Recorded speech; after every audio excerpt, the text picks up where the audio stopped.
The cobblestones glistened, wet with a recent rain. Gaslight flickered, casting long, dancing shadows on the brick walls. A chill wind whistled through the narrow alleys of Whitechapel, carrying the stench of poverty and despair. It was the autumn of 1888, and London shuddered under the grip of an unspeakable terror. The night was alive with fear, every footstep echoing the dread that had settled over the East End. On this night, the darkness held its breath. A figure, cloaked in the shadows, moved with a chilling purpose. His prey, unsuspecting, walked blindly towards her doom.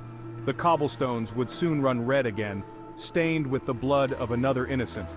Catherine Eddowes, her life already marred by hardship, became another victim of the monster they called Jack the Ripper.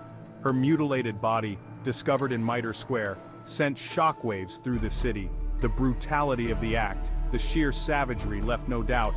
A monster stalked the streets of London. Panic gripped Whitechapel. Women, living in the shadow of poverty and despair, were easy prey. The Ripper's reign of terror had begun. London, the heart of a vast empire, was a city of stark contrasts. Opulence and grandeur existed alongside grinding poverty and despair. The East End, a labyrinth of slums and overcrowded tenements, was a world away from the glittering ballrooms and elegant avenues of the wealthy. Here, life was cheap, and death was a constant companion. Whitechapel, a district notorious for its poverty, crime, and vice, became the hunting ground of Jack the Ripper. The streets, teeming with life during the day, transformed into a sinister labyrinth after dark. Fear clung to the air like a thick fog, suffocating the life out of the once vibrant community. Women, many forced into prostitution to survive, lived in a perpetual state of vulnerability. The Ripper's reign of terror preyed on their desperation, turning their already precarious existence into a waking nightmare. Every shadow held a potential threat, every alleyway a potential grave. The police, overwhelmed and outmatched, struggled to maintain order. The Ripper, a phantom in the night, seemed to vanish into thin air after each gruesome murder.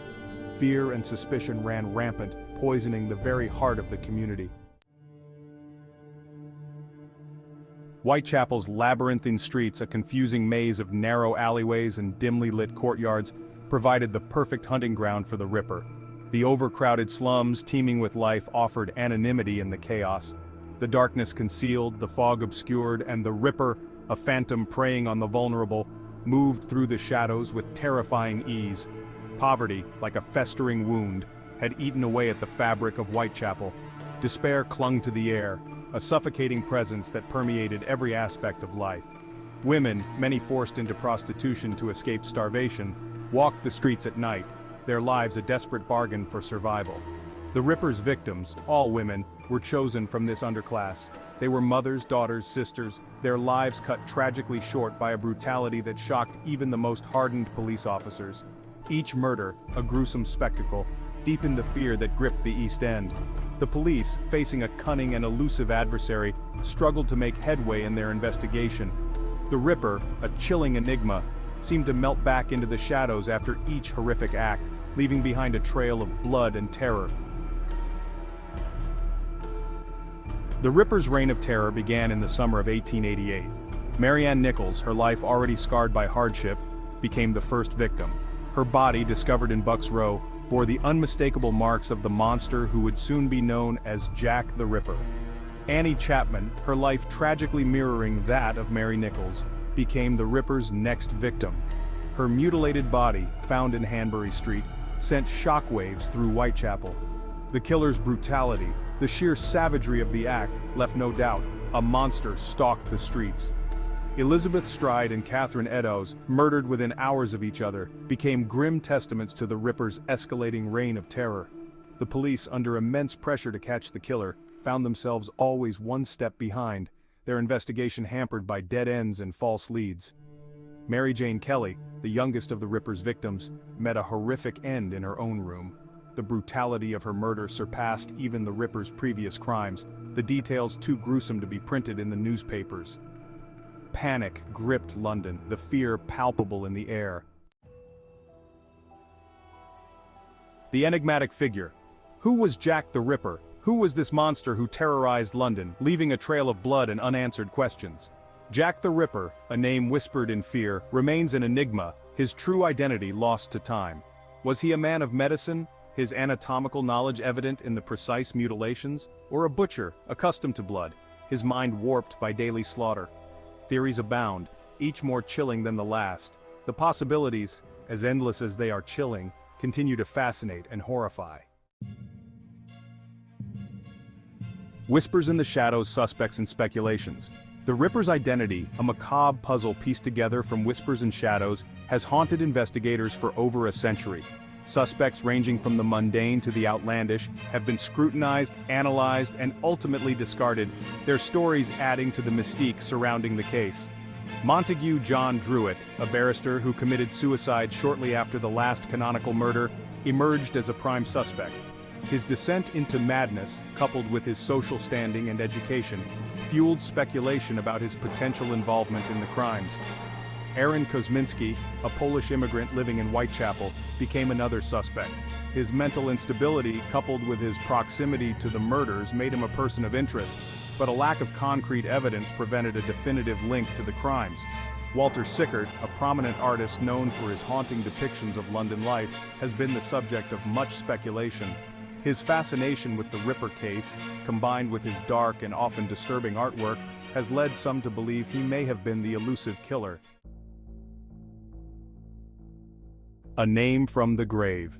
Montague John Druitt. Montague John Druitt, a man of education and social standing, seemed an unlikely candidate for the role of a ruthless killer. Yet his name has been forever linked to the Jack the Ripper case. His story a tragic blend of mental illness and circumstantial evidence. Druitt, a barrister by profession, moved in respectable circles. His life a far cry from the squalor and desperation of Whitechapel. However, beneath the veneer of respectability, Druitt harbored a darkness, his mental state deteriorating in the months leading up to the Ripper murders. His suicide, occurring shortly after the last canonical murder, fueled speculation about his potential guilt. Had the weight of his crimes, the unbearable burden of his secret life, finally driven him to take his own life? The timing, while suggestive, remains inconclusive. Druitt's family, desperate to protect his name, dismissed the accusations as preposterous. However, the whispers persisted, fueled by the lack of a definitive suspect and the chilling parallels between Druitt's downward spiral and the Ripper's reign of terror.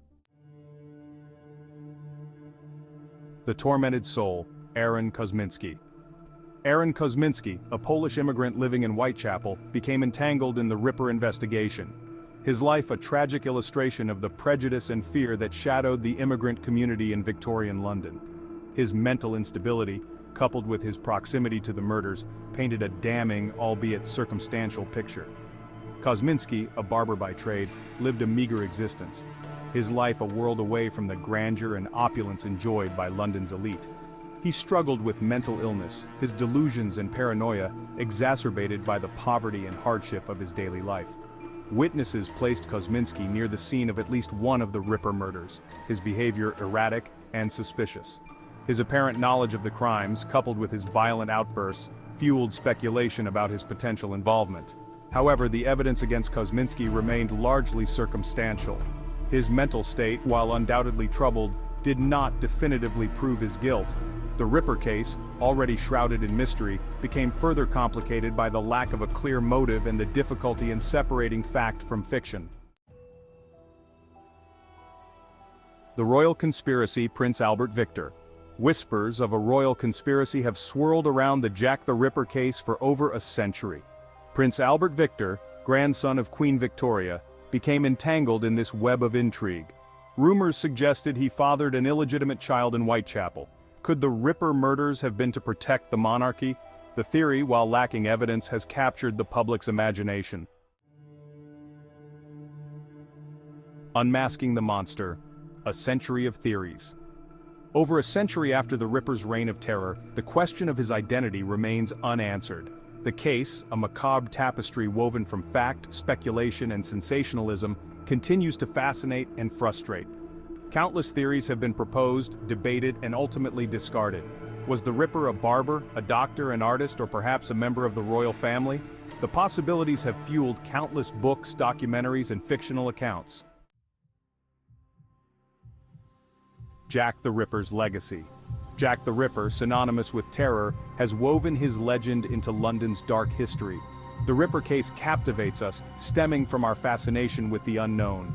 His crimes exposed social inequalities, highlighting the plight of the poor. The East End became a symbol of urban decay and the dark side of progress. The mystery has spawned countless theories, books, films, and tours. The Ripper's legacy shapes our understanding of criminal profiling and murder psychology. While unsolved, its impact on forensic science and true crime fascination is undeniable.